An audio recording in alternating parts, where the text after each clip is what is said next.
In this video, I'm checking out a unique, I was gonna say strange, but it's more so unique lens from a small Japanese company called Yasuhara. They had the crazy super macro lens that I reviewed a couple of weeks ago. This is the Anthy 35, and it is a manual focus 35mm f1.8 lens for full frame Sony mirrorless cameras. Special thanks to Yasuhara for sending this lens out to me for review. Taking a closer look at the lens, it is very solidly built. It is all metal construction. This thing is a small tank. It feels very heavy in the hand. It comes in at just over 400 grams, which for its size is a lot. Along with its heft, it feels very nicely finished. Around the back there is a metal mount. There are no electronic connections here because this is a manual focus lens. Taking a look at the side, there are a bunch of markings here. Towards the mount side you have an aperture ring that moves from 1.8 all the way to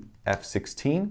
There are nice and distinct clicks. Moving towards the front of the lens, there is a nicely damped, very smooth feeling focus ring. Now, the rotation on this is basically a full 180 degrees. Again, super duper smooth, has some nice bit of heft to it, so it feels like a very well put together, very premium lens. The markings are listed here so you can focus all the way out to infinity and as close as 0.29 of a meter or just under a foot. Now this is where things get interesting. So this lens has an included lens hood. It is built into the lens and all you do is you slide it forward and that is it. It stays there. At first it felt like it was on magnets, but I think it's just really nice and close tolerances. Fully extended, it does wobble a little bit side to side, but it's not bad at all. And this is the first that I've ever seen a lens hood that's incorporated this way. You don't have to carry it with you. You don't have to pop it on. It's not plastic.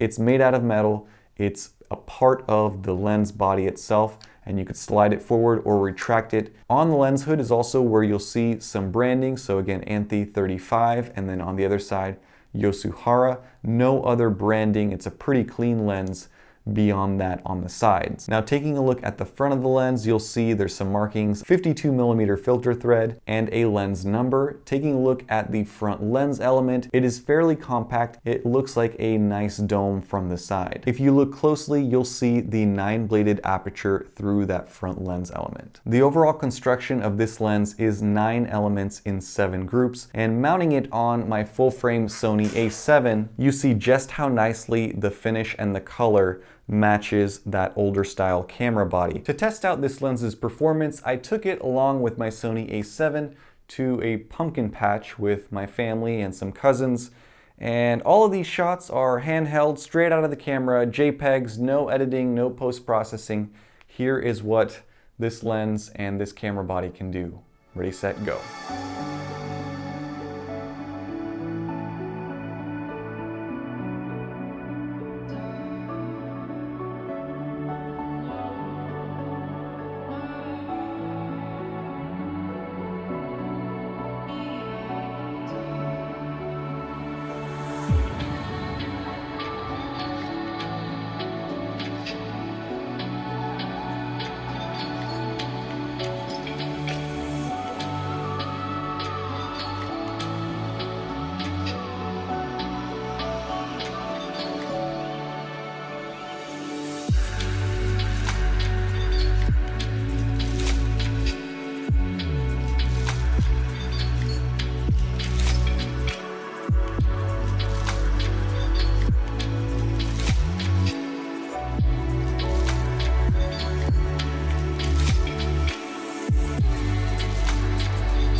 Overall, my impressions of this lens. Now, it reminds me of the Zoneline 22mm a lot. If you guys remember that lens that I tested probably over a year ago now, it has this kind of retro vintage look, which I tend to appreciate in lenses because it's just so different. Now, to demonstrate this, I took a couple of side-by-side shots of my wife between this lens and the Samyang 35mm f2.8 that I recently reviewed. And here are the results. You can see right away the Samyang has kind of a traditional color temperature, color feel. It feels more realistic. If you look at the image from the Anthy 35, there is a strong yellow cast, has very warm, punchy colors. And again, both of these images are straight out of the camera with no processing or color correction whatsoever. So you get a different look with this little lens. Beyond that, it also performs a little bit differently as well. Wide open at f1.8 in the center of the frame,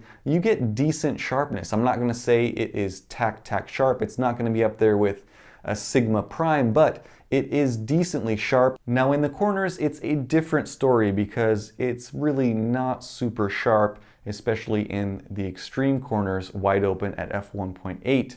You really have to stop this thing down to like past f4, f5.6 or beyond to get any semblance of sharpness in the corners. But if you use this lens the way that I did with a subject in the center of the frame, in most of the shots, the images come out very usable. Another thing that you'll notice with this lens is wide open at f1.8, there is some very strong vignetting, so you get those nice and dark corners. This is something that you can correct, but it is surprising to see so much of it with this lens. That's part of the reason why I wanted to test this out on a full frame camera, because you don't see that heavy vignetting when you put this lens on an APS-C camera, but it definitely shows up on this A7. Unfortunately, even stopping it down to f4, the vignetting stays there even though it's not as pronounced. On the plus side, I didn't notice any barrel distortion with this lens, which is a good thing. As far as flare, it does show up, but it is pretty artistic and cinematic. Again, the combination of that vintage color, temperature, profile,